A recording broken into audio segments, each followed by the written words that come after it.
I'm Mark Seifter. And I'm Linda Zayas Palmer. And this is Arcane Mark.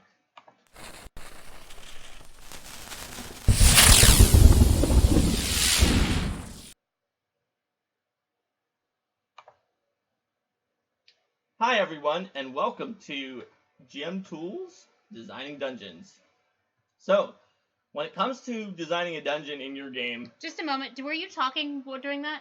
Doing what? Yeah, I heard you talking while I was doing that intro. Doing that intro? Yeah, while it was going, you said something. That's going to get picked up by the mic, so we have to redo the intro so that I have it ready for you too. Did anyone hear something during the intro? Other than the loud thunder crackling that was much louder than anything I might have said? Alright, there we go. Then we're fine. There we go, great. This is a very sensitive microphone, and I don't want to have to go into separate audio track editing. Sure. So I'll just edit this instead. But just also for the future, don't watch the one that's on this screen that's delayed by a little while. Watch the one on OBS. Okay. Because that's what I was saying very quietly during the video. Because you were watching that one and it's delayed by enough seconds that you would have caused the large... Alright, well this whole section is going to need to get cut out anyway. Alright, so let's welcome people to the show. Okay. Well, welcome to GM Tools Dungeon Design. Now, when you're designing your own dungeon, it could be of almost any possible scope. From all the way down to the classic room with an orc and a pie, all the way up to a giant mega dungeon that's a huge fixture in your setting. So the tips for designing a very small dungeon and a very large dungeon have a lot of similarities, more than you might think, but there's also some things that are different that only apply in certain situations and not in others. Generally, when you're creating a dungeon, you're going to be thinking about a few things at the same time.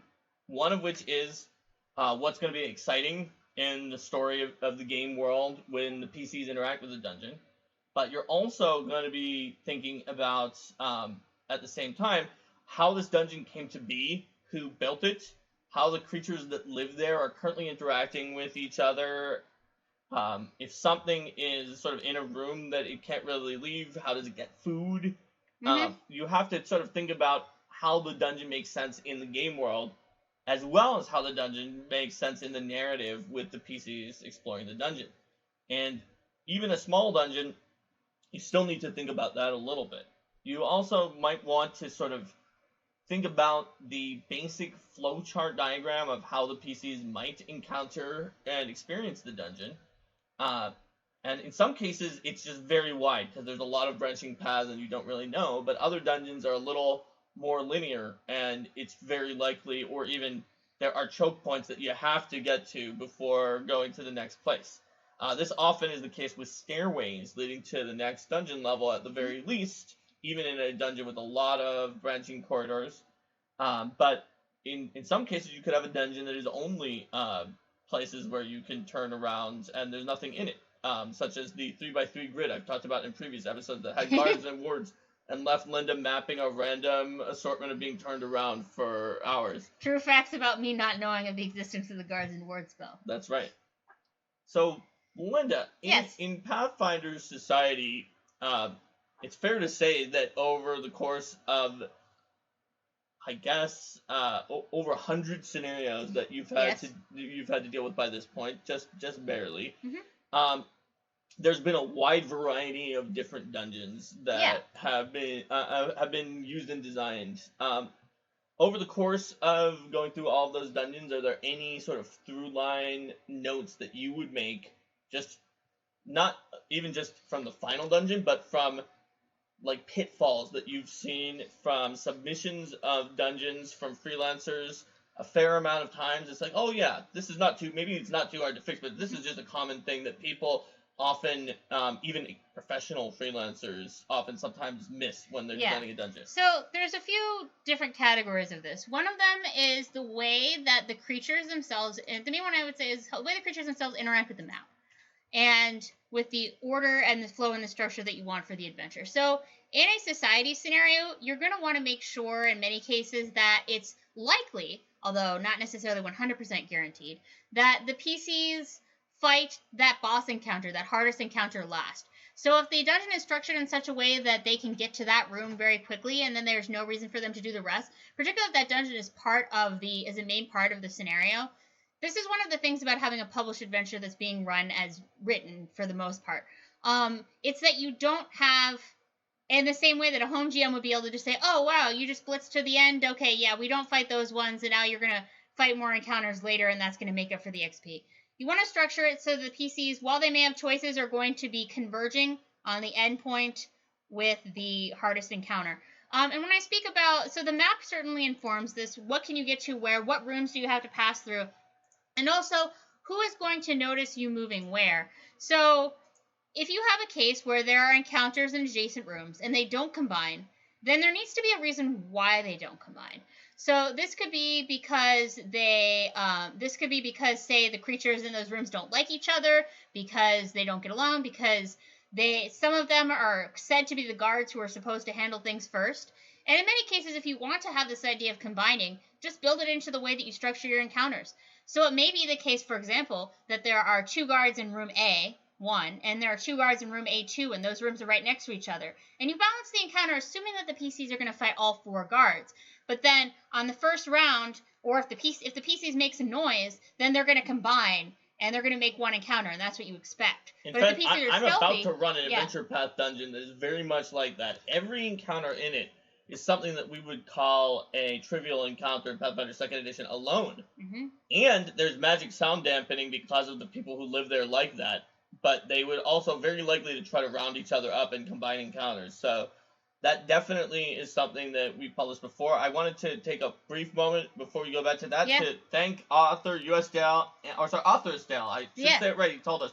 Author Estelle and Elf Tarot both have each gifted 5 subscriptions to. Wow! So thanks so much, you guys. You guys rock. Yeah, that's 10 subs for September, and I'm adding the extra XP to both people. In addition to the fact that you automatically gain XP when you're gifted the subscription. Sweet. All right. So, sorry, back to... Elftaro, were you looking to have exactly 10,000 XP? Yeah, Elftaro is over 10% of the way to getting an exclusive adventure run. Oh, man. At any rate, so, ooh. Oh, and Ular Warlord, too. And then Elftaro gave yet another sub. That's right. Thanks, guys. Yay! So, sorry, Linda, I totally interrupted you when you were in the middle of talking about the idea of acknowledging all this stuff is very important. Weaker encounters that can be combined into a bigger encounter when they're alerted. Yeah, so if you want combination as a part of your dungeon, and you want to come across to the idea that there's a lot of people who might work together, then that's a good way to go about it.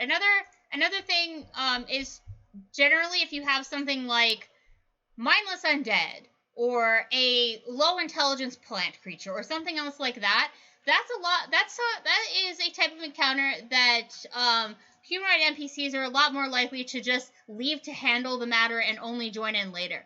A lot of our villains generally have the idea that they trust in their minions, and they think that they can handle the situation unless they're told otherwise. Or another common explanation for why your boss might not jump into a combat immediately, why your other character might jump into combat immediately. Well, people going about their daily lives, unless they're literally on guard duty on their high alert, they're not necessarily standing there with all their weapons and armor completely at the ready and all their pre-buffs waiting with bated breath on the other side of the door, ready to stab the PCs when they walk in. Oftentimes it might take them a little while to get themselves ready and get themselves into the position that the encounter assumes that they're in. So that's another standard explanation for why everything doesn't all bunch up together, but it's something that you'll want to look out for in terms of the realism of the dungeon. And considering also what were they doing before? Again, unless they were literally standing there with weapons at the ready because they know that someone is about to come in and attack them. And even if they were, there was whatever they were doing right before that. So were they eating? Were they playing a game of cards? Were they napping? Were they fixing their broken shields from a previous encounter? Were they daydreaming? What were they doing? Things that actual people do.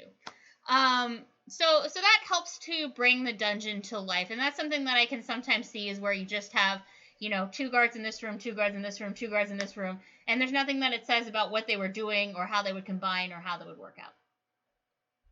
I definitely one time with the 3 actions had red caps who were like attacking them, boot stomping away back to a little game that they had been playing with each other and taking their 3rd action to play their turn on the game. Of Yeah, course, they that was all amazing. died. They all died, so it didn't matter. But they didn't want the other person to win their little fey game that they were playing.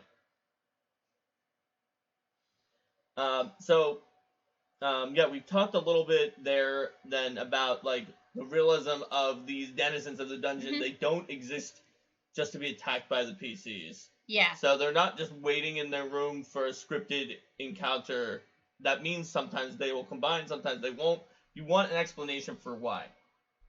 Generally, you want to do that from a top-down perspective where you've decided whether or not it's okay for them to combining, and then as you're thinking about the dungeon, if you do it from a bottom-up perspective, where you just think about motivations and wind up having large numbers of people who just, oh yeah, they would combine, you might wind up with a dungeon that is very likely to combine into a gigantic mess. And on the same note, considering morale conditions, we talked about this in encounter design, but it really plays into dungeon design as well. Anytime that you have the morale condition that someone flees and they're fleeing in the direction where they would be getting help, then that is an automatic encounter combine. Now, if they're fleeing to leave the area, to flee the dungeon and just abandon everyone else, then that's not going to be an encounter combine. So thinking about these morale conditions and the fight to the death versus surrender. So surrender is interesting too, because with surrender, then you have this NPC as a vector that can give additional information on the rest of the dungeon or assistance. That makes sense. So we've talked a little bit about morale and the thought process of NPCs, at least I guess intelligent NPCs that are in the dungeon. Let's take a step back for a moment. So, in terms of dungeon shapes and layouts, are there any that you found to be more successful in Pathfinder Society overall? I know that drawing on a diagonal is a big no-no. Yeah. So there's a couple of things that are going into this. So in general with society play, while we want to give the room somewhat of an interesting shape and structure because people get bored if they're just fighting in rectangles all the time, especially if you're doing a published adventure and other people are going to be needing to draw your maps, it's a good practice to keep in mind that anytime that you draw a weird curve or a diagonal, then it can cause more challenges for the GM, particularly that 45-degree angle, the one that cuts exactly cleanly through the diagonal of the square and leaves GMs and players shaking their heads or scratching their heads rather and wondering whether that half square is supposed to be on one side of the wall or the other.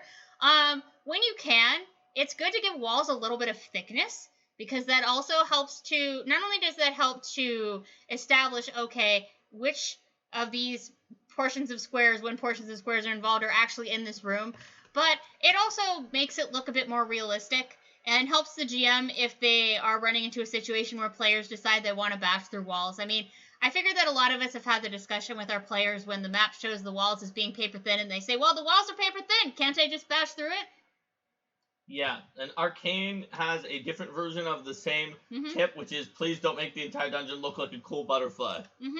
If you want those cool designs, and they can be really interesting to have, but a great place to put those, for example, if you want them on the map, is a decoration that's on the floor. Yeah, then you don't have to draw a map that looks like a butterfly or an octopus, which is an actual adventure. Oh no, I know exactly which adventure you were talking about.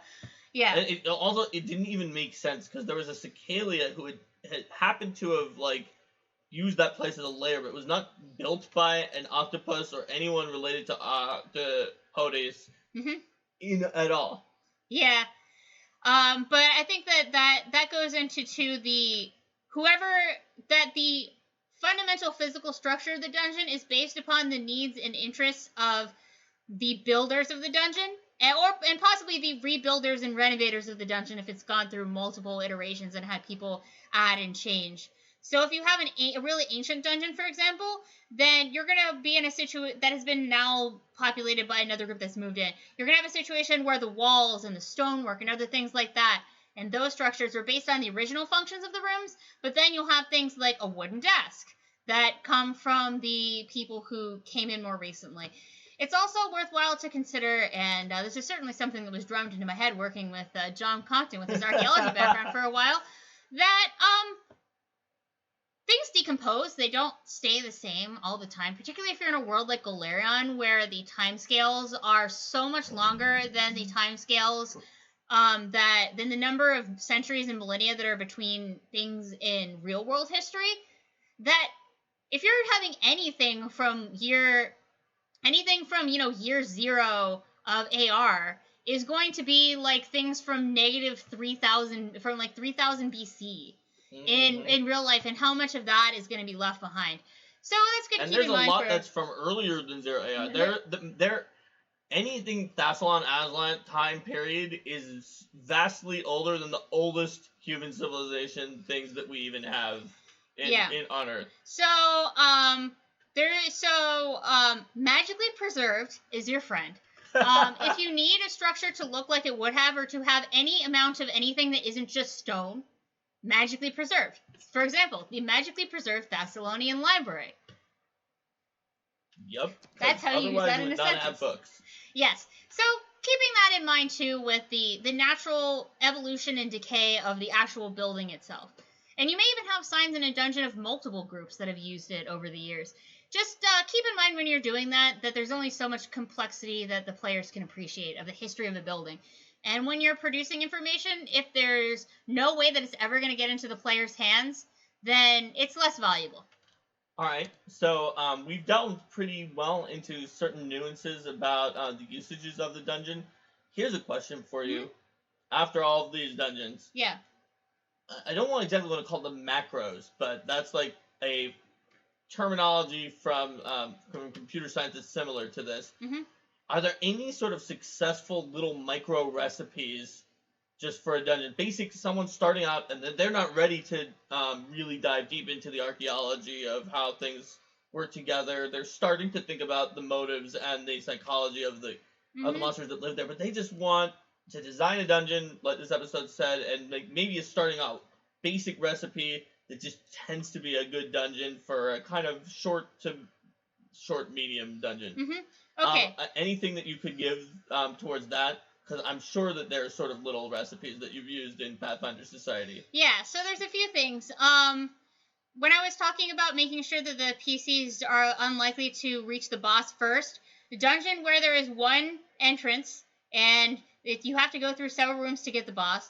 Locked doors and stairs are your friend, because players have a strong bias toward most players have a strong bias toward not taking a staircase and going to a different floor before they have explored everything on that floor, unless they have a very strong reason to do so.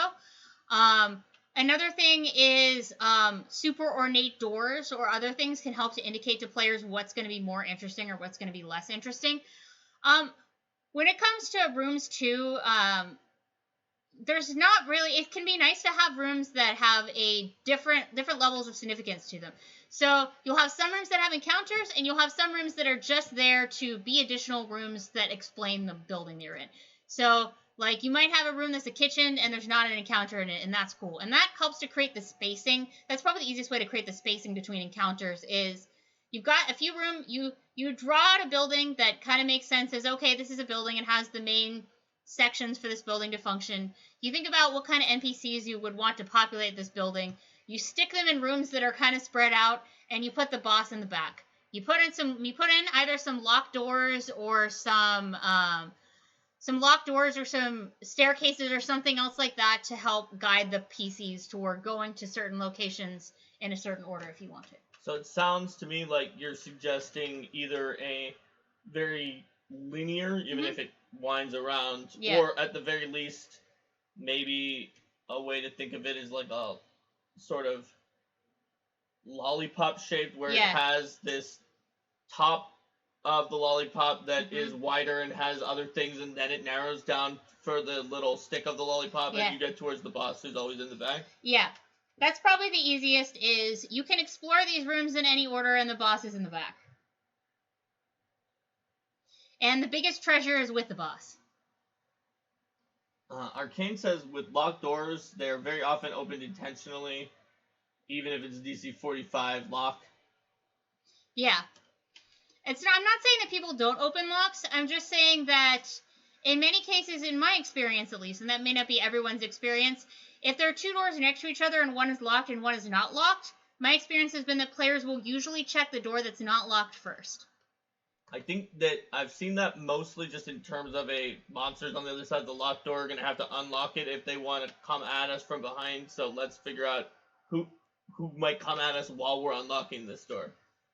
Yeah, or as Athos says, the passive least resistance. But again, like, if you're depending entirely on a locked door, that might not work. Because some groups are like, ooh, locked door, that's going to be the treasure. Let's get that now. So to give an example, the Deep Market Deception had a situation where it was very easy to get directly to the boss. And I ended up putting in a thing where the boss piled basically a barricade of furniture on the other side of the main door, as long as the boss knew that PCs were coming, which was extremely hard to avoid.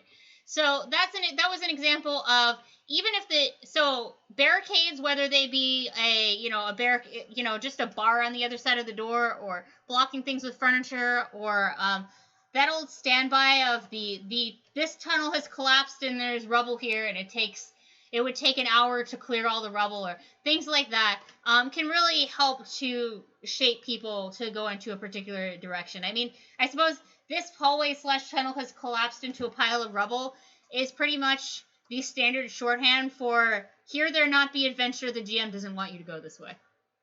Yep. That's an example, Zathos, the cave-in from the Hall of the Flesh Eaters, exactly. Yep. Whereas some earlier the numerous seasons, level stops like Heresy of Man Part 2 was like, now you have to solve this because there's a DC whatever to open the way, and our rogue just opened it. But yeah. So that's something worth considering too. That if you're setting a DC, be sure that you know what happens if the PCs meet it.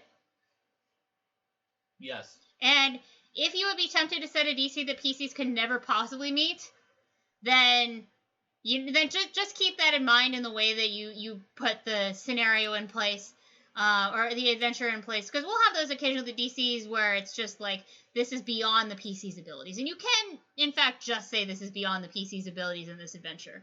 If it's really like... Or even the phraseology I see a lot is beyond the scope of this adventure. Yes, beyond the scope of this adventure. That is beyond the scope of this adventure. Because I remember one time... Even it was actually with John in one of the playtests, like a Darrow Magister turned invisible and escaped through an area to the Darklands, and so John was like, "No, we're gonna chase her down," and then went down all the way through this very long corridor, and I was like, eventually it opens up into this area with lots of really dangerous looking things. I had them identify, and it was like 8 levels higher than that. He's like, we could probably find her in there. I was like, you're getting the sense that this is beyond the scope of this adventure. And he's like, oh, okay, yeah. Yeah, so dangerous creatures, or another one that I'll use in my home games a lot is like you go down the tunnel. It's like, okay, you continue down the tunnel. You're walking for half an hour. You find absolutely nothing of interest. You want to keep going? Yeah, I'll keep going. You still find nothing of interest. How long are you going to keep walking down this tunnel? We get bored after a couple hours. Okay, well, so you, having determined that there was nothing of interest in this tunnel, you turn back, and that's kind of is one of my signals to the PCs. Is like, okay, how long are you going to keep going down this tunnel? Like, a week. A week. And then it's like, yeah. Well, I mean, yes, troll player can be troll player who says I'm going to go down this tunnel for a week, and then eventually I invent something new that has to be down the tunnel. But giving them that signal that, this is beyond the scope of the adventure, this is not something that I really have content for. And of course, in a home game, if you want to then generate what's down that tunnel, then you're certainly welcome to do so. How many rations do you have, Stump Monkey asks. You 3, you die! Ha! Or you have this like skill challenge about foraging in the dark for food in the Darklands and trying not to poison yourself with the fungi down there. Yeah, there you go. So, what should a GM do, speaking of... So, let's say... some reason all the players really want to go into the Darklands and they're really excited. Yeah. And I'm the GM and it was outside the scope of my adventure I was running, or even I wrote my own game and it was still outside the scope of that. But we don't get together that often. It was near the beginning of the session that this happened. What would you suggest I should do? I don't have a Darklands dungeon right now, or call it whatever type of dungeon you want. I don't have an appropriate dungeon. I have what I thought people were going to do up in the non-Darklands dungeon that they decided that, no, they really want to go into the Darklands. It's like, all right. Oh my gosh, this is so cool. We might see Drow. Let's go to the Darklands. All right. So the first thing that you do is you call a 10-minute break because you're gonna need it to plan things out. Then you open up your trusty bestiary or your other sources, and you look for some nice appropriate underground monsters. Hopefully you've already watched our episode about improvising, or that didn't go according to plan, so you know our basic improvising tips by now. Yeah.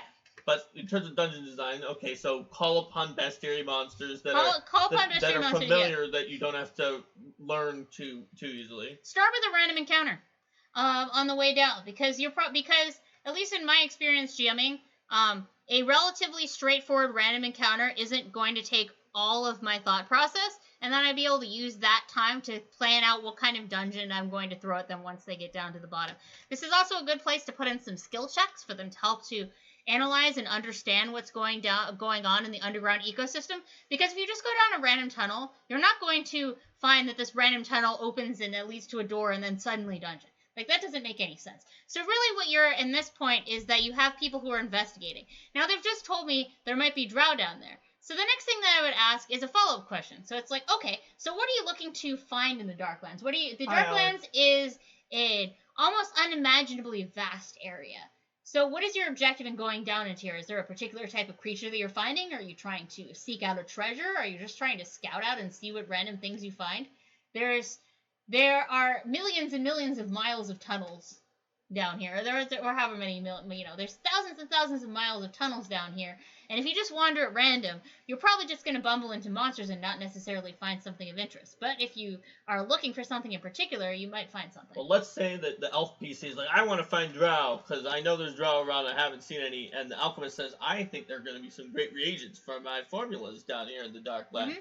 The wizard says, I want to study the strange magical effects in the Darklands. And the sorcerer says, my aberrant bloodline came from an aberration somewhere in the Darklands. So we're all going to ignore your dungeon because the Darklands is too interesting.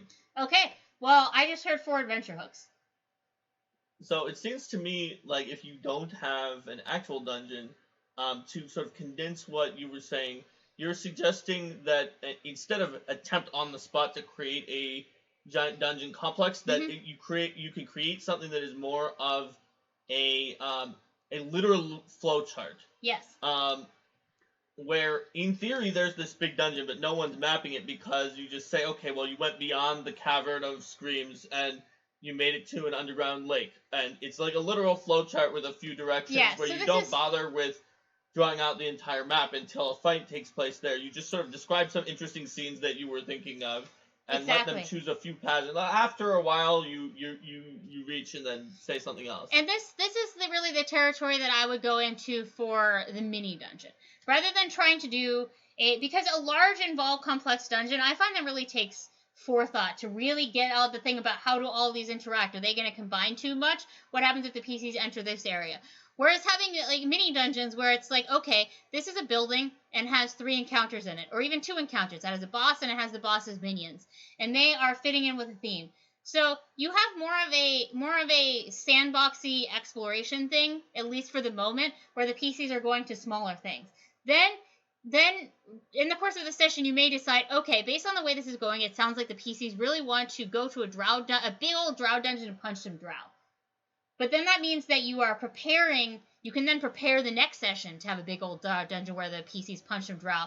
Whereas in this session, if they're going for the drow, for example, they may find a drow watchtower that has drow scouts on the top of it, and that's like one encounter that they have to fight. And you point out skill-based encounters. Possible Cabbage points out, among the skill-based encounters, some players just like to hear themselves talk, so a social encounter can take time. Yes, so definitely. Let's imagine that the PCs attack the drow watchtower. You just quickly cobble together like a flowchart of little interesting Darklands areas. They eventually attack a drow watchtower. When they take it, some deep gnomes come out, and you have to do a social encounter with the deep gnomes who are like, what are you guys? You seem to be the enemy of our enemies. And you figure out whether the deep gnomes are going to help you and point you to more information about the drow. Because the deep gnomes don't necessarily trust you, because they've learned that you don't necessarily want to trust anyone down in the Darklands. It specifically says that the deep gnomes that even though they're not evil, the Darklands is full of things that are terrible, and you don't survive there by trusting outsiders. And PCs also really like to, not only do players really like to talk, as Possible Cabbage says, but players also really like to talk about their successes. So, So prompting them to be like, well, what have you? It's like, how am I supposed to believe that you have any chance against the Drow? What have you even accomplished anyway? Yeah, if you just go poking the hornet's nest and fail, you're going to invite retribution against everyone nearby, including our Deep Gnome settlement. And so maybe we should just stop you from attacking the Drow, and then they can talk about how great they are, and then you can do. They will get to fight the Drow. They got to do some interesting exploration in your flowchart up to the Drow stronghold, and I'd probably toss a in some social dark. encounter with the Deep Gnomes, so that way you can be ready for the Drow encounter later on. At this point, I'd also want to put in something that helps to get across the flavor of being in the Darklands. So we might have So we talked before a little bit about like the 3 days rations and the survival or whatever. Some kind of survival checks to avoid getting lost. Maybe some Darklands hazards or environmental threats to help get across the idea that things are really dangerous down here. So then you've got a session that's mixed hazards. Players talking to you, talking out loud about what they want to find, so you know what they're looking for. Excuse me. You've got some combat encounters, and you've done some social encounters, and so you've had a blended session. But really, you've only had to draw one map of the simple watchtower. Yep, and you might even have like a flip mat or something about a watchtower. And I said maybe a random encounter along the way. So maybe you just be like the tunnel, and you find it. Darklands, the flip tiles, Darklands, this tunnel. Yeah, this tunnel, okay. Or, if you don't have, or even just like zaggly line, okay, you're in a tunnel. So right here, I gave Linda like basically no time, not even the 10 minutes. And we've just pieced together something that you can on the fly make a dungeon-esque exploration we already came up with some ideas like the Cavern of Screams and the Underground Lake. Just a few areas, a Drow watchtower, a social encounter with Deep Gnomes that will easily get you through that whole session, possibly even more than that. And then you can actually write a more structured Drow dungeon at that point. But what happens, I'm going to say, okay, that was really well done, but what if, and I'm not going to use the Darklands example because of the caves, the PCs are in town, and they're just like, let's attack this guard post and break out my cousin who's a pickpocket. So how high level are they? They're level 5, and they're going to attack. It's not the main guard garrison, but it's one of the side garrisons of the guards in this town that has a jail in it. Okay, so they're high enough level that this is a sensible thing that they could do without completely getting their butts handed to by guards. And they're going to do it incognito in case, so that nobody knows who did it, but just one of the pieces, like my cousin got brought in by a corrupt guard, and I want to free that cousin. It's part of my backstory. Didn't you read it? It was in the 10 pages I sent you. So I know you said that we're supposed to be checking a shipping manifest for our merchant patron, but guys, could I convince you to help free my cousin first from this guard post right now? We're going to be in the docks district, which is where he was captured. So while we're nearby anyway, and then if we do that, we can go do the actual mission right afterwards, and we'll be known to have been doing that, so we won't be suspected for attacking the guard post. Okay, so at this point, I would try to gauge from the PCs what their approach is going to be. So they're doing disguise. Are they trying to infiltrate as their primary goal, or are they trying to attack through as their primary goal? They are, let's just say, I'll keep being the group. It's like they're like, well, it'd be nice if we could just get in there and get him out. It's like, yeah, but we're probably not going to be able to do that with the fighter, even with following the expert. That's not going to be enough. Plus, it's a guard. It's a guard post. They're going to have places where the guards are probably blocking the way, and where it's locked, it would take a long time to open up. So we probably have to fight and beat down the guards here. Let's try not to kill them. That'll get people really looking for us. And then we'll break out all the prisoners so they don't know that it was my cousin who we were going after. And then we'll go do, in the chaos of that, it might help us do our other mission, because the people who are guarding the merchant manifests are going to be really surprised that all these prisoners just escaped. All right, so you're doing a prison breakout. You'll need a map for this, because this is a larger area. So if you happen to have the prison flip mat, you can just use that. Yay. Let's say that Let's say we don't have that, or that the prison flip mat isn't appropriate for the needs of this dock guard post. Okay, it's not appropriate for the needs of this dock guard post. So in that case, what I would do is I would ask them. So I'm assuming then that the prison a prison building is going to be probably a big rectangle because it's not going to necessarily have outdoor areas that you're going to. So let's say it's a guard post that also has a prison in the basement. Okay. The guard post is sort of rectangular. It's attached to the walls of the district, and there's a second floor that goes up into like sort of ramparts on the walls with towers that the guards can use to patrol the walls.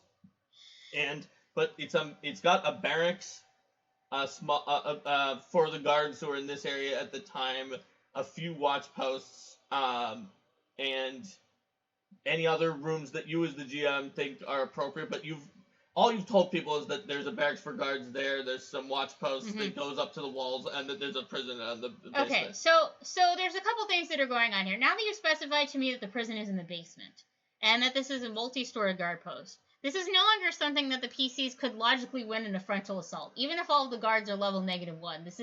If this is a properly stocked prison and everything combines, the PCs are going to get driven off. So the PCs are in this case hoping to fight their way through whatever takes them on the way to the prison, with the element of surprise, hoping that not everything will combine by the time they've released the prisoners, in which case that they will hope to get keys on the people they're fighting, release the prisoners, and use the prisoners to help them get out. So do the PCs know that the prison's in the basement at this point? Let's say that they do know that the prison is in the basement. Okay, because if they didn't already know the prison was in the basement, I would as a GM recommend that they would say, like, you don't actually know where within this building, or aren't sure for a fact that the prison is in here. So then I would try to steer them toward finding out more information about the structure of the building, because I'd be worried about, I wouldn't want to put a basement prison in something just off the bat without anything else, because that is a super choke point trap. Like, really for real. And I don't want PCs bumbling in Although it actually could help the 5th level PCs if there's a choke point where their fighter could raise a shield and block it from all those people. Choke points have their advantages and disadvantages, but if you but they can be very dangerous if you are being fought by waves and waves and waves of people. So in that case, I probably want to set up a couple of possible entrances to this. So there's not going to be an entrance to the physical prison itself because it's on the basement level. On the ground level, there's probably going to be some windows somewhere. Because this is a guard post, it's not only a prison, and they probably have some light. So there's going to be a door or two. There's going to be windows. There's a second floor, so there's going to be windows on the second floor as well. There's guard towers, so there's going to be the potential to scale the guard towers and go down into those. The wall and go down from those. There's also going to be the potential that if this is a sufficiently large guard post, that the guards aren't necessarily all going to recognize each other.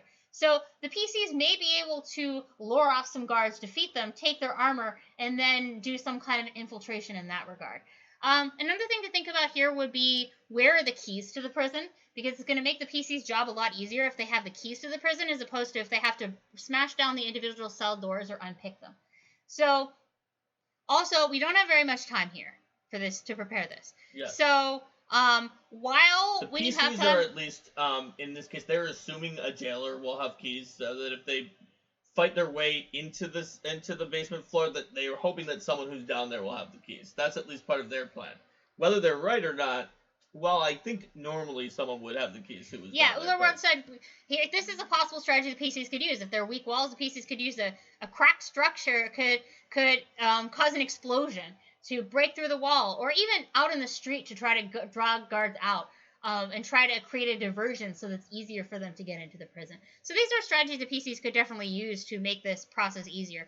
But while normally I say that in a dungeon it's a good idea to have a lot of variety of different types of encounters, you don't have time for this in this one. So what you're probably going to be looking to do is guard, which is just your basic guard. And the vast majority of enemies in the area are going to be guard. Then boss guard, who is the jailer or the guard captain or some other more powerful guard that you bring in. And then there's also subtle ways that you can modify them. So Uller Warlord says variety of weaponry. So for example, you could have the same guard stat blocks, but these ones use long swords and these ones use halberds. Or very similar guard stat blocks. These ones are in leather armor and have a little higher and have like 2 higher dexterity. These ones are in heavier armor and things like that. So exactly, like Stunt Monkey's saying too, give some +1 hit, -1 to AC, others vice versa, etc. So giving them a little variety in that baseline, also variety in their demeanor, in their behavior and what tasks they're doing. Some of them may have been around the base longer. Some of them may be more perceptive, for example. Whereas some of them may be more devoted and dedicated to their jobs, whereas some may be more like lazy or checked out, things like that. So those slight differences. Another thing you can do. So let's say that you're doing this in in first edition Pathfinder or in Starfinder. In first edition Pathfinder, if you're making this, you might say like switch out one of their feats for another feat. Or in second edition Pathfinder, you could do that too, where if you're building a fighter NPC and you're just a fighter-based NPC, switch sudden charge for another fighter feat. So reactive shield, yeah, exactly. So switching out a few of these tiny modular bits and tweaking the numbers a little bit can go a long way toward making these NPCs. You can also give them a little bit of a different personality, even if they're the same stat block. Like one of them is kind of an older guard who's like, "This is my last day before I retire." Yes. The PCs probably crit and accidentally kill or something like that. Every time someone says it's the last day before they retire, it's really bad news for them. But yeah, exactly. You can start with the same basic chassis and then vary things up a little bit. This also gives you time because the PCs are unlikely to encounter boss guard for a little while until they chew through some other guards. So while you're running some of these guard combats or while asking the PCs how are they going to approach things. While they're talking about how they're going to approach the dungeon, that's when you're like, quick guard stat block, quick more powerful guard stat block. And then if you happen to have more time, you can pop more things in there. Or like coming up with other creatures that might possibly be there. You could vary their alignment. Dogs or wolves. You could vary their alignment even if you don't. Yeah, like maybe they have super powerful, like canine guard dogs, and it's like sniffing dogs. Uses stats for wolf. Or whatever. Mm-hmm. So you can pop in a few other sensible creatures there. Fight a pair of detectives. One of them is lawful neutral and completely by the books. The other is chaotic neutral, hot-headed rookie with something to prove. Yeah. And someone said, describe the group of younger guards and one older one, so they call Sergeant. The PCs will probably assume this Sergeant is tougher. He doesn't have to be, and they can kill him quick. They'll probably feel awesome that they stopped him. So yeah, it can be exactly the same stats, or maybe the Sarge is the one where it's just like, Sarge has more AC or something like that. He has better armor. Sarge has better armor. He's the same level, but he has better armor because he's been with the Force for longer. Yeah, Sarge has got better armor, or Sarge has a better weapon, or something like that. So this is a really good answer of how to actually build the dungeon, which I was trying to force by making it not be the Darklands, but there is another potential answer where you go the glib route of saying, well, just because it's not the Darklands doesn't mean we can't do it abstract and flowcharty. So especially when the Game Mastery Guide is out and you have subsystems to play with rather than just whatever subsystems you come up with on your own, you could just try to use a subsystem to handle the heist or otherwise abstract it in the same way that we talked about doing with the Darklands, where it's like, we're not going to draw the entire thing here. We're going to talk about this in terms of what challenges come across you. It's like, okay, well, there's the guards, obviously. There's getting into this locked room, and then you could try to make it into... Dodge the patrol. There's, like, maybe some combats and some skills, and each of those things that you do successfully, depending how successfully you do them, you earn some number of victory points. And depending on how many victory points you earn, then things might go better for you. Or in terms of doing a heist, you'd probably want something where each of the challenges you need to get enough successes and critical successes to overcome them. Yeah. And they probably have an individual thing, like the guard patrol. Okay, quick. We need you to get 3 going into the guardhouse points too. Yeah. We need to get 3 points, critical successes are worth 2 and successes are worth 1 to overcome these guards.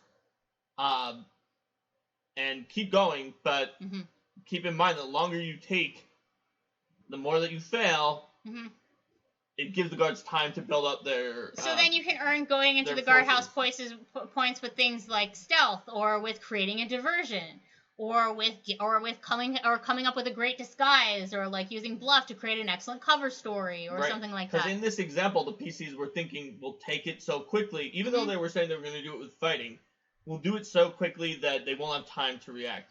So in that case, doing something where you might even have a little combat encounter where you grade them on how quickly they can take care of it, and the longer it takes, the more of these other bad points you've been building up for the guards to get their stuff together, and then once they have everything together, this really insurmountable force of guards is ready to attack, and the PCs need to do as much as they can before that happens. Yeah. You can do it all in a little bit more abstract way using a subsystem and a more flowchart of what happens if that's faster for you to build than an entire dungeon.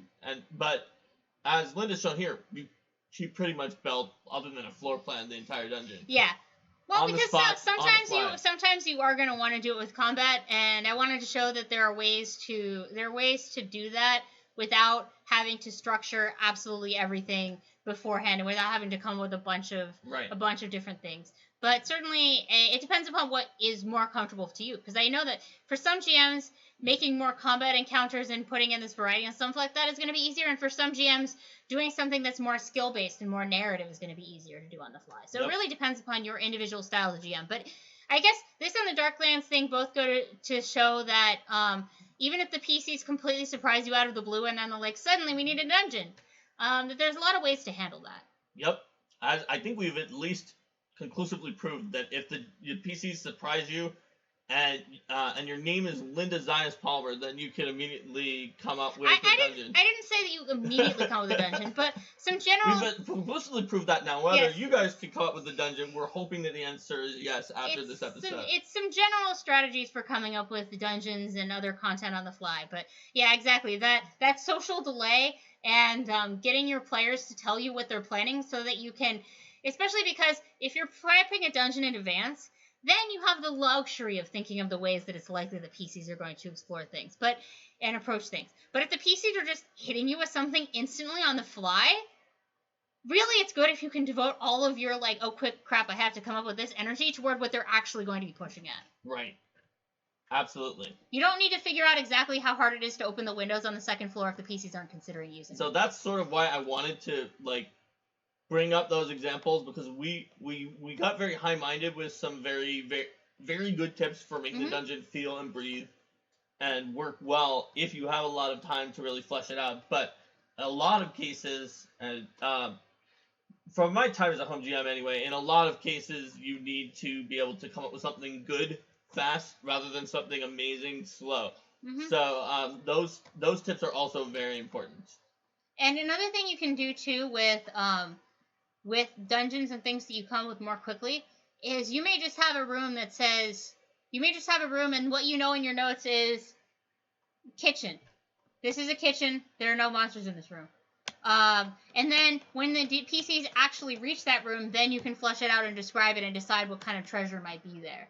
Or you might decide, like, oh, kitchen, and the kitchen has a trap in the fireplace, and that's how you know, like, kitchen, fireplace, exploding fireball trap. Yep. And because you don't have to, particularly when you're coming up with these dungeons on the fly, you don't have to know, like, exactly, oh yes, and on the bookshelf there is a book with these 7 recipe books that are worth 200 gold pieces if they're sold to the correct merchant. And their titles are X, Y, Z, and Q. Those are really good recipe books. Yes. Well, they're first edition recipes. Oh, they're first edition recipe books. Yeah, so that's something that you can do too, is come up with more details on the fly. And you can also just say things like, yes, you find a variety of cooking ingredients. And you don't go into, like, the full that'll be worth some money later on. And the players are like, exactly how much money? Then you can be like, I'll tell you at the end of the session. Stump Monkey points out you can watch 3-Action Game Night on twitch.tv/officialpaizo in order to see a good example of where the GM was ambushed with every element of the game with almost no time and had to come up with it all on the fly. And I guess here's the thing when it comes to treasuring your dungeon that you had to come up with on the fly. As long as you're not way over, you're fine. Like, if it turns out that you realize after the fact you were under on treasure for the dungeon by a good amount, you can give an extra reward. You can come with an extra reward. Like, either you tell them, after the fact, the next session, you're like, oh yeah, by the way, there was also a secret door that you guys found and it had this extra treasure. I realized I didn't give you guys enough. Or even in the example we gave, okay, so the guy's cousin probably can't afford to give you a good treasure, but one of the random other inmates, and this could even be a plot hook, one of the random other inmates who claims that, corrupt guards are the ones who got me in here too, has this really valuable treasure. They're like, you guys are lifesavers, I'm going to give you this and then you're like, treasure. Doesn't that look suspiciously like some of the crown jewels that went missing? Yeah. It's like 10% of the missing crown jewels. That's a really good... It's all the money we were missing and more, but Guys? Yeah, I mean, that secret door thing is just sort of like if nothing else. But usually there's going to be some better justification. Like, whoever wanted you to go to Dungeon X, or if the dungeon leads you to some other people, like, Or say you didn't have enough tower if in the the... PCs are the ones Yeah. who decided that they're going to do it, then you might not have an NPC who asked them to go there. Yeah, but let's say that the PCs decided that they wanted to fight the Drow Watchtower, and the Drow Watchtower didn't have that much treasure. But then you just know, okay, I didn't give them as much treasure this session because they fought a cave worm. So the Drow base camp So the Drow base camp is going to have more treasure to account for it. Yeah, that makes sense. Mm-hmm. You can always, when you're not writing a published adventure, you can always adjust. And that's you why can I always said, correct. as long as you're Even not if you give them way too much, you could probably adjust. Way over adjustment, like, that's not as fun, though, because then you have to give them less treasure for a while, and they've gotten used to more treasure, so they feel like they're getting even less treasure, and it's just not as fun. So that's true. If you're stuck, generally erring on the side of slightly lower treasure, and then filling in more later when you've checked on it on the next session and had some time is usually going to lead to happier players. I think that's smart, just because it's just psychological. When you give someone something and then sort of take it away or don't give them more, that's going to be more upsetting than if you didn't give it to them in the first place and then give them a lot later on. So speaking of treasure, though, and particularly if you do have more time to plan out your dungeon, it's good to make sure that there's a lot of places in the dungeon that contain treasure. So that it's not all just on one encounter. If it's all in one encounter, then the PCs can defeat that encounter. And they found that encounter early, they can defeat that encounter, run away, and get all the treasure. If that's on the boss encounter and the PCs never got there, then the PCs don't have any sense of progression when it comes to treasure and rewards along the way. And having a variety of places where it is. So some treasure is connected directly to encounters. It is the treasure that people are actively using. Some treasure may be in a secret room. Some treasure may be in the place where it is being used. So, like, if you find an alchemist lab that's an actively being used alchemist lab, you may find some nice alchemy items that are spread out throughout that. So, having a variety of places where treasure appears, and this is one that comes up in society scenarios as well, particularly with those published adventures and things like that, we're expecting PCs to get a certain amount. If something is locked behind a very specific skill check or a specific perception check or something like that, and that's the only way to get to it, it's a good idea to keep that to be a relatively small fraction of the overall treasure. So that you're not... Lore DC 40, or you can't get 40% of the treasure. Yeah, don't do that. But the idea is that these types of things can give you a little bit of an extra boost if you have them. But what if it's the Extinction Curse Adventure Path? Well, then you probably want Circus Lore, but it still shouldn't be 40% of the treasure. Yeah, that's a good point. There is a metric that in Pathfinder Society that we use when we were going like point by point on exactly how much treasure is in each encounter, where we would not want to have more than up to 40% of treasure in one encounter. And generally, you want the highest encounter to be like 30-some%.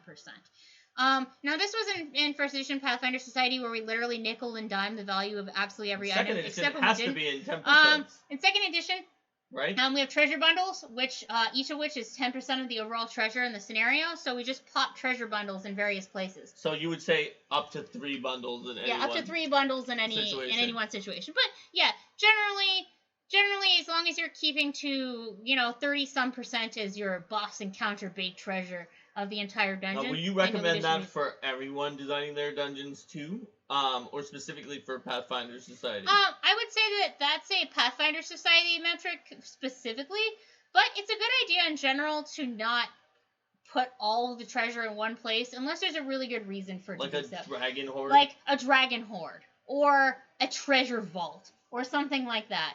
Because... Or, like, your boss. So this is the super greedy boss who demands everything for themselves. So, like, the dragon is an example of that. Or you might have something where you're fighting against the machinations of a dragon for a while, and then finally you defeat the dragon and you get the treasure. So if you do have that big dump of treasure, it should usually come as a reward for some kind of climactic moment. So defeating the dragon, or, like, if you're doing a heist where you're trying to break into the secured vaults in the Bank of Abadar to get the treasure, like... The vault is the reward at the end, and you got all of that at the end. Yeah, that makes sense. So yeah, it's not an absolute, but people like to get treasure along the way in many cases. So we talked about structure, treasure, and the psychology and archaeology. Mm-hmm. What about ecology? Can you talk a little bit about the ecology of a dungeon that maybe has not a bunch of intelligent creatures, or maybe or sapient creatures, maybe some of them are or aren't, but just sort of the ecology of some weird types of creatures that are living together or near to each other and having to make this dungeon their home, in addition to also the place where you kill them. So, so if you have a creature that is, say, a typical animal level intelligence, then you'll be considering what is their form of shelter, and where do they get water, how do they get food. So with the typical animal level intelligence, when they're hanging out and when they're spending time in their lair, in their den, or things like that, they don't necessarily need to be doing other grand plots. They can just be resting. And that's what they're doing when they're there. But yeah, so but there's likely going to be signs, but that means also that unless their food source and their water source and everything are right there in the dungeon, they're not going to be sitting there 100% of the time waiting for PCs to arrive. You may also have a communal group, a pack, or like you say you're attacking like a set of tunnels occupied by rabid giant gophers. And this rabid giant gophers are not all going to be inside the tunnels at once, but some of them are going to be in the tunnel whenever you show up. So there's always 4 giant rabid gophers in the tunnel. And you like this giant rabid gopher or that giant rabid gopher? And then also when you're considering animals too, thinking about things like, do they have what's going on with their children and things like that. Because, unlike humans and a lot of other sapient ancestries and beings who may have this situation where they have, this is the place where they work, and this is the place where they do their shopping, and this is the place where their children go to school, and this is their home, and these are all these different places they use. If the animals have young, thinking about where they are and what's going on with them is relevant too. So you might have this is the nursery and this is the other things that are going on. That makes sense. Species. Generally, when it comes to animals, I like to do my research on that type of animal in real life and use that to inspire their behavior. That makes sense. And even if it's a giant blank, like the giant spider might fight larger flies than a normal, might eat larger flies than a normal. To go from your giant gopher into a literal squirrel. Yes. About a squirrel. Yes. I think the reason Linda was thinking of giant rabid gophers is literally on the way out of work today to come to do this stream. Mike Sayer stopped us and said, "Do you like this rabid squirrel or that rabid squirrel?" Yes. That is indeed why that popped into my mind. Yes. We were talking about Art of Rabid Squirrels and which one was preferable. That's right. And it is literally a squirrel about squirrels. We also had a conversation about which staff grip of an NPC that was so like which staff grip looked more likely to be able to smack someone over the head effectively. And easier for copy fit. And it was the one with the hands together on the staff rather than holding the top and the bottom. Oh, Squirrel Golem. Yep. Squirrel Golem. Made of all of our tangents combined. That would be a powerful creature. It's like a golem that also has some swarm traits because it's actually made of a swarm of squirrels, but like it has fists with squirrels in it. And it can throw acorns at you as its ranged attack. So that's what I'm thinking of for like the general animal intelligence level creatures. Then you go down to the mindless ones.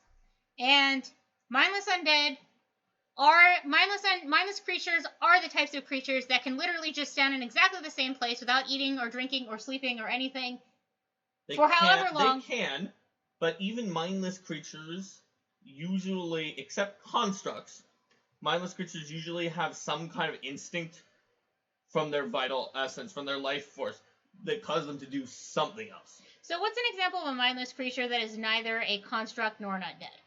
How about an ooze? Oh, an ooze. Okay, an ooze has actually positive energy as its life force that is telling it instinctively to consume. Mm-hmm. Yes. And, No, Ular Warlord mentions vermin, but in Pathfinder 2nd Edition, bugs and other things that clearly have a brain are actually not mindless. I knew they weren't mindless, I didn't remember the oozes were. That's at least some oozes. Yep. So, yeah. No, I wasn't saying you said that, but just for other people who are watching, they are no longer mindless. So if it still has some degree of instinct, you'll also see that you might also see that with like plants doing like mindless plant creatures that have movement, doing some degree of movement. They have a life force going toward the light. But if you have something like a mindless undead creature, I mean, a mindless undead creature is still going to potentially have this urge toward destruction, or They have negative energy. Some part of their like deeply within them, as we discussed in the episode about essences, recognizes the fact that negative energy is meant to destroy and not to create, and that they are wrong. They are against the order because they were created with negative energy and wishes to destroy all life created with positive energy. Mm-hmm. But you don't have to come up with a life story of what is the zombie doing. Well, no, because they don't have any intelligence. Yeah. It's just that if there's living things around, they're gonna smack. They're gonna try to murder it. Whether it's like a cat that is just found its way into this crypt, they'll just kill the cat. Mm-hmm. Or whether it's people who are tomb robbers. Yeah. So that can be a way to sort of give an example of like this zombie was standing in this room. Anytime that a rat came into this room, it killed the rat. So now there's just a pile of dead rats in the room. Yeah. There's and the rats eventually learn not to come into that room. And there's like a bunch of dead bugs or something that came into the room. So that might be a thing. But if you have the construct, that's really the archetypical example of the thing that is. It was programmed. It was programmed to do blah. It doesn't have any vital essence. It does whatever. It doesn't have any mental essence. It doesn't have any spiritual essence. It's just matter. Yeah. It's matter and pre-programmed instructions. It's just gonna stand there until you come. Yep. So that is the type of creature that's just standing there forever. So that also makes them very useful when it comes to the ancient dungeon that's no one's touched. The ancient dungeon that no one's touched and that there's not really a good entrance into. If you have said that no one has entered this area in a long period of time, or there's no way to get food or water in the area or something, don't put living creatures in it. That's the territory for generally your mindless undead, because undead with a mind are going to have probably tried to find some way out of there, or they may have lost grip on their sanity after being trapped in there for so long without any recourse to do anything, without any recourse to feed, like a ghoul that hasn't fed in a century because it's been locked in a basement somewhere, and it's just like not been able to escape despite battering itself against the. I mean, a ghoul in the best of conditions is ruled by that hunger for meat. Yeah. These are not the best of conditions. Yeah, they're not the best of conditions, yeah. So that's something to keep in mind, too. Who has access to the dungeon? What are the resources? And then how does that determine what is there? And then I guess another point on ecology is plant life as well. Is there any... If your dungeon has fallen into disrepair, it could easily have plants growing in it. It could have cracks in the ceiling. It could have fungi that are sprouting. It could have places where water has leaked in and things like that. And then that sort of changes the terrain. So unless it is a completely watertight, airtight building with a perfectly sealed roof, then if it's a place that's gone through some decay, then that's a great way to give the sense of decay by adding those other touches in. Also, things like rats and other little scurrying things can be excellent for heightening the tension in a dungeon that's supposed to be scary. The idea that if you already have this tension in the atmosphere, having the idea that, like, oh, you hear something moving, and then everybody's, we got our shields raised. So like, let's combine all of those things to show how we can make an ecology. I'm going to call this zombie gardeners, even though they're not trying to garden. So, you've got this dungeon. Mm-hmm. And there's a bunch of zombies in sort of an upper ruins, and there's a sinkhole that was created when erosion destroyed part of the floor, and it goes down into a lower area. And so there's sort of like this incline. Yeah. And so the zombies are just murdering any rat or even bugs or just any kind of creature that comes up onto their area, and their corpses are being washed away by the water down into the sinkhole, where they are basically being used as fertilizer for like these mushrooms that are growing down there, which is also what those type of creatures eat. Mm-hmm. So the dungeon is being fed by the that's the cycle is these mushrooms grow here, the creatures eat the mushrooms. If they get too close to the zombies kill them. Yes. And they run that down, and the PCs come in and they see these like mushrooms growing amidst these like little corpses of animals and other things, and they go up this slanting path, and there's like dried blood all down and some other corpses up there, and they eventually realize, oh, okay, they figure out what's going on if they come in from the other direction. And this is a really simple ecology. You've got mushrooms. It has the ambiance that you were talking about. We got mushrooms, we got rats, and other little creatures, and we've got zombies at the top. And it could be, say you have a necromancer who just decides, this is who decides, hey, we've got some mushroom creatures who are here that can attack, as well as like maybe these are poisonous mushrooms to everyone except the mushroom creatures. You've got this unnerving ambience. You've got the zombies in the front. This is a nice entryway for my necromancer sanctum, and this is the first encounter that helps to set the tone. Mm-hmm.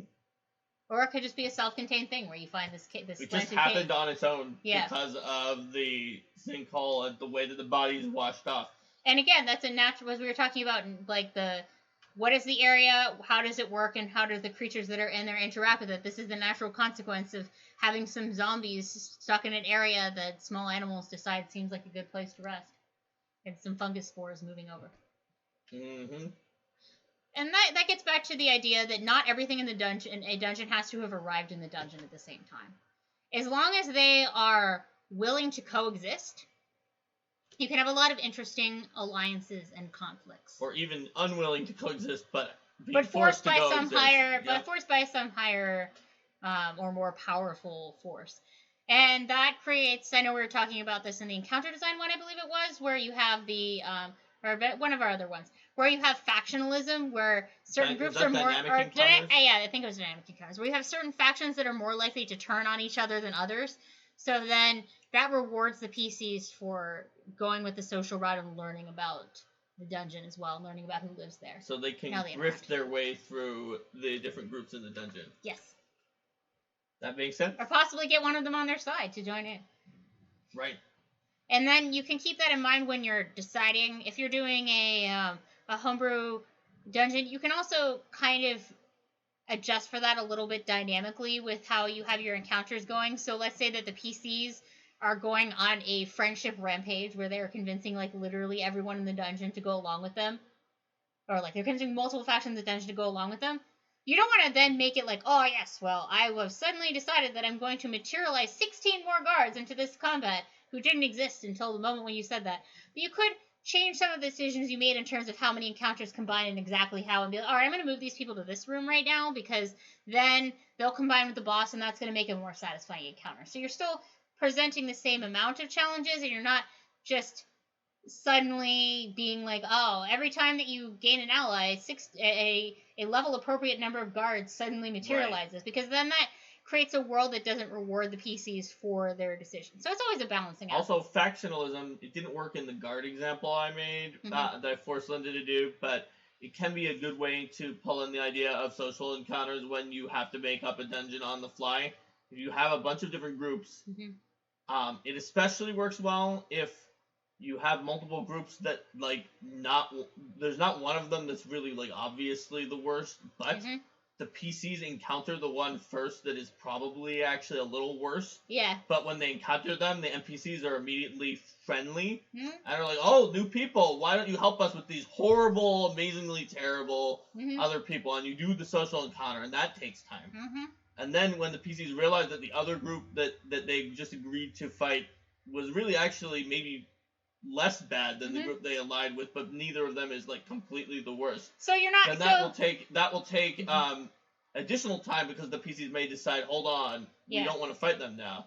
And I think the fact that they both are not. Neither of them is like a sterling example the PCs definitely want to ally with, because if you had a situation where, say, like demons in disguise ally with the PCs, and they tell you, or trainers just tricking them, and then you have tricked the PCs into killing the angel cultists, like, the players could really be frustrated with that, particularly if there's not a lot of clues for it. But the idea is that, there's not a wrong answer. There's not an answer that's going to make the players feel like they did the wrong choice or that they should feel bad. Right.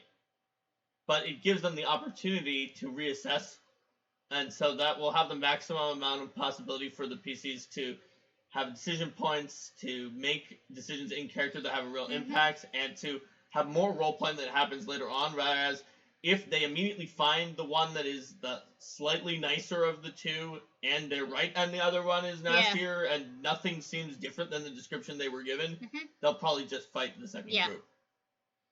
So, I feel like we've covered a lot of things here, but we haven't had as many questions from the chat this time. Do we have any more questions? That's true. We had a few ideas and examples from the chat, but we which haven't are always much appreciated. I've posted some hypotheticals, but the chat hasn't had as many questions this week. Mm-hmm. Though we do have Possible Cabbage mentioning a Grave Knight creates crossword puzzles to keep himself sane over the centuries, but goes mad because knowing all the answers, he finds them unsatisfying. And then you find these giant stacks of crossword puzzles, except like, or maybe you don't find the crossword puzzles, because he's burned them with his sword, but you just see like these tiny fragments of paper that have crossword puzzles on them, and then a giant pile of ash. Well, maybe if he spent like 50 years creating crossword puzzles, and then he went back, and every day he created a new puzzle and then solved the one from 50 years before, then he could probably have forgotten it by then. Other still says, but every answer is death. Death. Yeah, there we go. And then the Grave Knight decides to Alright. capture people and force them to make him new crossword puzzles when he escapes. That's right. So, yeah, is there anything else you've always wanted to know about dungeon design, and now sort of you have Linda here, who is an expert in designing and developing dungeons, to answer for you, that we did not ask or pose ourselves as questions. Yeah, Mark, you did a really good job of directing me into monologues. That was my goal here, because while I've definitely created dungeons for myself, I feel like the variety of things you've either had to deal with or dealt with over the years of doing it professionally has provided you a different outlook than I have with just, I create the things I wanted to create. Yep. All right, it looks like we don't have any more questions, no, it looks so like let's say goodbye to YouTube. Everybody's stuff. So, all right. Bye, YouTube. See you next time. Bye.